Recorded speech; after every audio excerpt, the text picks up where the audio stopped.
8 जगह से मैं टेढ़ा हूं, मैं 8 जगह से टेढ़ा हूं, ये सब हंस रहे हैं। देखा हूं। अष्टावक्र जी ने कहा राजा जनक जी से, जनक जी आपकी जितनी सभा में लोग बैठे हैं ना, ये हृदय को देखने वाले नहीं, ये चामड़े के शरीर को देखने वाले हैं। जिस दिन किसी के हृदय को पढ़ना अगर ये सीख गए, उस दिन इनकी जिंदगी अपने आप संवर जाएगी। हृदय को पढ़ना सीखना। मेडिकल वाला डॉक्टर की लिखी हुई दवा पढ़ लेता है। बोलो रे बुरहानपुर वालों, अरे बोलो तो सही ना, हो ना, ठीक है। मेडिकल वाला पर्चे में लिखी हुई दवा पढ़ लेता है और मेरा महादेव तुम्हारे चेहरे को पढ़ लेता है। क्या चाहिए उसे? क्या चाहिए? एक बार पार्वती जी ने शिव जी से पूछा था कि तुम नेत्र बंद करके बैठे रहते हो, इतने सारे लोग तुम्हारे यहाँ आते हैं, जल चढ़ा के जाते हैं, तुम्हारी पूजन करके जाते हैं, कभी कभी किसी किसी को देख तो लिया करो। शंकर भगवान बोले मुझे देखने की जरूरत नहीं, मेरे 3 नेत्र हैं, 3 नेत्र हैं। तो पार्वती जी बोली तीनों तो बंद रहते हैं, एक नेत्र खोल के बैठ जाओ। शंकर भगवान बोले मुझे नेत्र खोलने की जरूरत नहीं है, मेरे 3 नेत्र हैं। तो पार्वती जी ने पूछा तुम्हारे 3 नेत्र हैं और तीनों नेत्र तो बंद रहते हैं, फिर आप किस नेत्र से भक्त के हृदय की बात को पढ़ते हो? जरा सुन लेना रे बुरहानपुर वालों, जरा अच्छे से सुनना अश्वत्थामा शिव महापुराण की कथा। आपके तीनों नेत्र बंद रहते हैं, तीनों नेत्र बंद रहते हैं। आप कह रहे हो मेरे 3 नेत्र हैं, अब 3 नेत्र से तीनों नेत्र तुम्हारे बंद रहते हैं, तो फिर ये संसार के लोगों को तकलीफ आती है, कष्ट आता है, बेचारा जल चढ़ाने आता है, पूजन करता है, अभिषेक करता है, अनुष्ठान करता है, पूजन करता है, तो इनके मन की दशा को आप कैसे देखेंगे? शंकर भगवान कहते हैं मेरे 3 नेत्र केवल मेरे चेहरे पर नहीं है, मेरे 3 नेत्र एक बेलपत्री में भी समाये हैं, मेरे 3 नेत्र एक त्रिशूल में भी समाये हैं, मेरे 3 नेत्र जलाधारी में भी समाये हैं, मेरे 3 नेत्र एक शिवालय में समाये हैं, मेरे 3 नेत्र जब मंदिर के अंदर प्रवेश करता है, देहली चढ़ता है, उस समय पर मेरा दूत मणिभद्र उन 3 नेत्रों से देख लेता है। मैं अकेला अगर नेत्र बंद कर कर बैठ भी जाता हूं, तो जब वो बेलपत्री का स्पर्श करता है, स्पर्श कर कर जब मुझे समर्पित करता है, उतनी देर में तो मैं समझ जाता हूं कि ये क्यों आया है, किस लिए आया है, क्या चाहता है। उस स्पर्श से समझा जाता है, स्पर्श से। आज भी हमारे रिसर्च वालों ने रिसर्च किया है, मात्र स्पर्श से समझा जा सकता है कि व्यक्ति का व्यवहार कैसा है। स्पर्श से एक व्यक्ति, एक पुरुष एक कन्या को या स्त्री को या नारी को या किसी एक व्यक्ति को अगर स्पर्श करता है, तो उससे मालूम पड़ जाता है कि इसकी लालसा क्या है। स्पर्श मात्र से पहचान हो जाती है कि यह चाहता क्या है। बस उसी तरह शिव कहते हैं बेलपत्री का मात्र स्पर्श, जब बेलपत्री चढ़ाने वाला डंडी को पकड़ कर चढ़ाता है, मैं समझ जाता हूं कि ये कहीं ना कहीं चिंताग्रस्त है। जब बेलपत्री चढ़ाने वाला मध्य भाग को पकड़ कर चढ़ाता है, मैं समझ जाता हूं कि इसकी ग्रह दशा के अंतर्गत घर में इसको चिंता बहुत है। जब बेलपत्री 2 पत्तियों का स्पर्श कर कर चढ़ाता है, मैं समझ जाता हूं संतान के रोग और बीमारी का तकलीफ है। जब बेलपत्री बीच की पत्ती को पकड़कर वो मुझे समर्पित करता है, मैं समझ जाता हूं इसको वैभव और धन की कमी है। जब बेलपत्री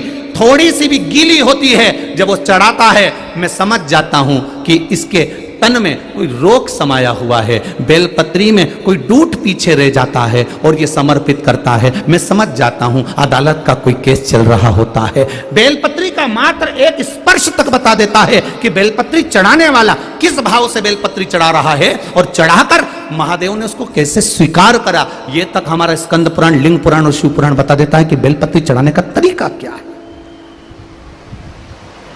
दुनिया के लोगों बेलपत्री का स्पर्श मात्र बता रहा है, स्पर्श मात्र।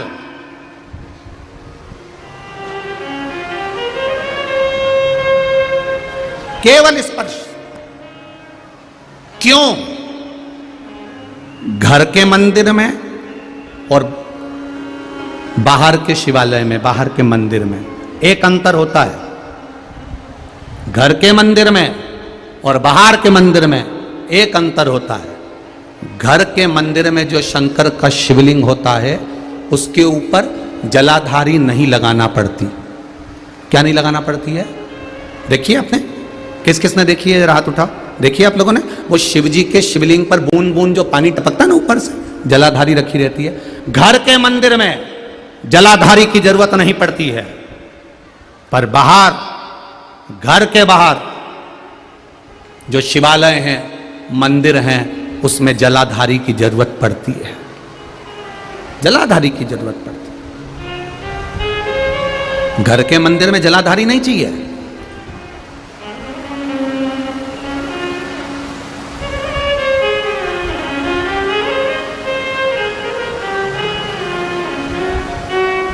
कल किसी ने एक पत्र भेजा था, वो पत्र यहां पर होगा, नीचे रखा होगा।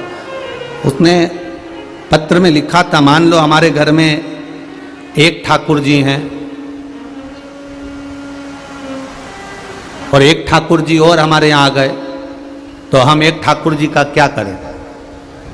मान लो हमारे घर में एक शंकर जी हैं, एक शिवलिंग है और दूसरा शिवलिंग आ जाए तो हम क्या करें?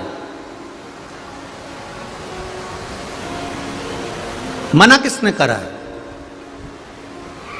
शिवलिंग ठाकुर जी दो भी हो गए तो कोई बात नहीं, शंकर जी दो हो गए, तीन हो गए, कोई बात नहीं, कोई बात नहीं। शिव शिव सब एक है, ठाकुर ठाकुर सब एक है। राम जी की 10 मूर्ति भी हो जाए तो राम राम एक है। भागवत के पुराण तुम्हारे घर में 4 भी हो जाए तो भागवत पुराण एक है। रामायण तुम्हारे घर में 10 हो जाए पर रामायण एक है, एक है।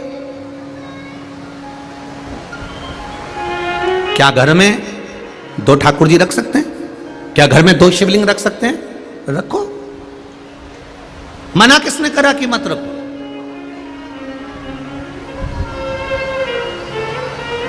कौन मना कर रहा है? करो भजन भगवान का, भगवान की अविरल भक्ति में डूबो, पर ढोंग और प्रपंच से दूर। ढोंग प्रपंच के चक्कर में बिल्कुल मत पड़ना। ढोंग की जिंदगी जीने से अच्छा है कि ढंग की जिंदगी जी लो और राम नाम, कृष्ण नाम, शिव नाम ले लो, बहुत उतर। ढोंग प्रपंच से दूर। कई लोग मिलेंगे आपको आपकी जिंदगी में महाराज जी, बहुत मिलेंगे। कोई कहेगा तुमको ये दोष लग गया, कोई कहेगा तुमको वो दोष लग गया, कोई कहेगा पितृ दोष लग गया, कोई कहेगा वास्तु दोष लग गया, कोई कहेगा काल सर्प दोष लग गया, कोई कहेगा ये दोष लग गया। सारे दोषों का बाप कौन है? पहले जो तुमको उपाय बताए या तुमसे कहे कि तुम्हारे ऊपर ये दोष लग गया, पहले उससे पूछना पितरों का बाप कौन, वास्तु का बाप कौन, काल सर्प दोष का बाप कौन। जो तुमको अकल दे, जो तुमसे कहे कि तेरे यहां पितृ दोष लगा है, तेरे यहां पर वास्तु दोष लगा है, तेरे यहां पर काल सर्प दोष लगा है, इनसे पूछो कि इनका बाप कौन है। हम बेटे को नहीं पकड़ेंगे, हम बाप को पकड़ेंगे। आज दुनिया के लोग भटक रहे हैं, भ्रमित हो रहे हैं, भ्रमित। इसको ये दोष लग गया, उसको वो दोष लग गया। क्यों?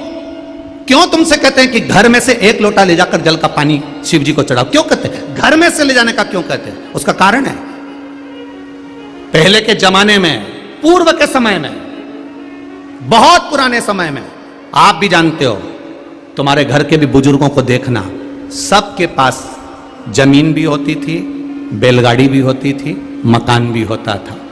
मकान होता था, सामान होता था, पर तुमने कभी ये अंदाजा नहीं लगाया होगा कि पुराने लोगों ने मकान बनाया था तो वास्तु देखने वाले को बुलाया था। ईमानदारी से बोलना रे बुरहानपुर वालों, पुराने लोगों को उठाकर देखना, उनका मन पड़ा एक कमरा यहां बना दो, एक कमरा यहां बना दो, रसोई घर अंदर बना दो, बाहर दरवाजा बना दो, बनाया कि नहीं बनाया? ऐसे बनाया।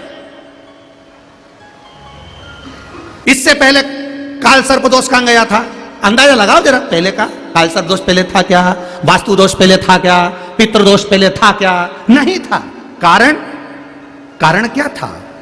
पहले घर में से माताएं जब जल भरने के लिए कुएं पर जाती थी, हंडा लेकर जाती थी, घर आती थी, घर में से जब हंडा लेकर जाती थी, पानी का हंडा ले जाते शंकर जी को चढ़ाती जाती थी। घर के रसोई घर में से जब एक लोटा पानी लेकर हम शंकर जी को चढ़ाते हैं तो घर का जो रसोई घर होता है वो वास्तु का केंद्र बिंदु होता है।